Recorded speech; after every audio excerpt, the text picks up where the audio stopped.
семейство, родителите, свещеник Георги Футиков и майка Нона Налбантова или Налбанская пишат различно, заживяват тук. На 6 януари 1856 година им се ражда първа рожба, момиченце. Кръщават го Райкя. Това е нашата Райна княгиня, нашия патрон. Тя има 5 сина и отглежда едно момиченце, дъщеря на загинал въстанник, казва се Гина Щърков. Много накратко, второто дете в семейството е Анастас. Той се учи за обущар, но се случва така, че се оженва за учителката Дела Попова, която е панагюрка, учителствувала в Пирдоп, и той решава да продължи образованието си, също става учител и двамата учителствуват в град Пирдоп. Но Анастас умира твърде рано и няма поколение. Третото дете в семейството е Мария, четвъртото е Васил. И двете деца, след отиването на Райна княгиня в Русия да учи в Страстния манастир, тя се свързва с Славянския благотворителен комитет и издейства около 32 деца от Панагюрище да отидат да учат в Москва. Между тях са сестра и Мария и брат и Васил.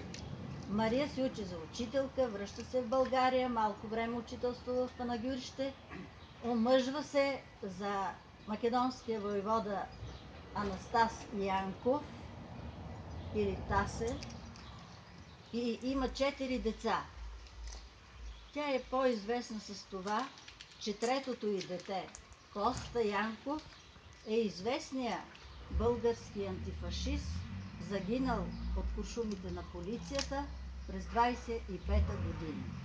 Преди това семейството на Мария, а всъщност и на Райна княгиня, се сближава с дядото Димитър Благоев, който също е от село Загорични Костурско, от което село е и Анастас Янков, мъжа на Мария, сестрата на Райна княгиня. И стават сватове. Димитър Благоев има дъщеря Стела. Тя се омъжва за Коста Янков. Брака им трае малко време и нямат наследници.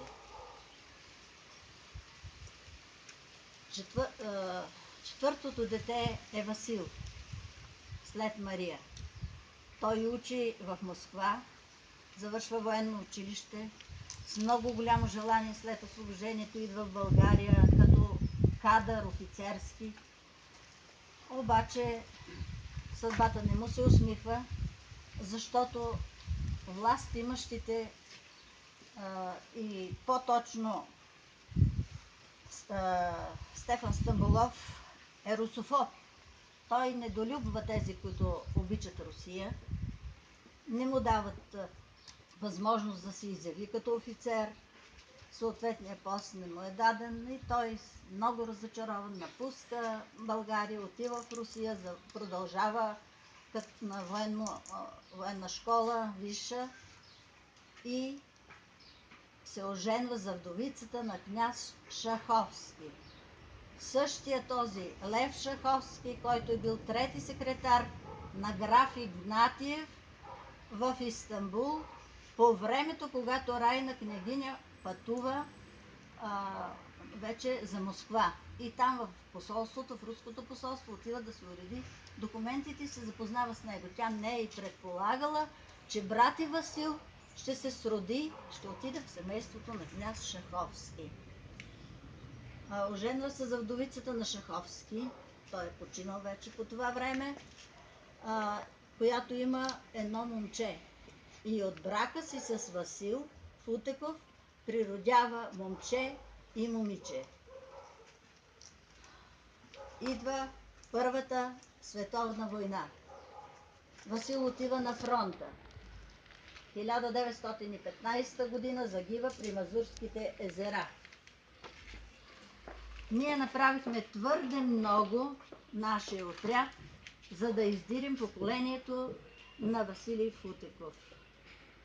Случи се така, че през 1976 година нашия пионерски дом беше поканил главния редактор на вестник Септемврийче, до който вестник ние често изпращахме дописки за нашата работа. Той пък доведе главния редактор на вестник Пионерска правда, Чернова, и направихме среща с тях. Ние си казахме болката, че не сме успяли да намерим наследниците, потомците на Васил Футеков. И веднага Чернова и Николай Зидаров веднага решиха да ни помогнат. Дадоха ни адресите на всички институции в Москва, които биха могли по този въпрос да ни помогнат. От този период е запазена кореспонденцията, както и цялата кореспонденция на отряда с внуци и правнуци на Райна Княгиня. Когато издирвахме поколението на Райна Княгиня, събирахме техни снимки и данни и направихме албум, който подарихме на къща музей Райна Княгиня през 1976 година. И до днес тези хора продължават да пращат снимки на мой адрес и тези снимки естествено трябва да намерят място по-нататък в албума. Но настъпиха промени, уредничката се пенсионира, нови хора дойдоха. Има време, ако имам и аз време, разбира се, и това да стане.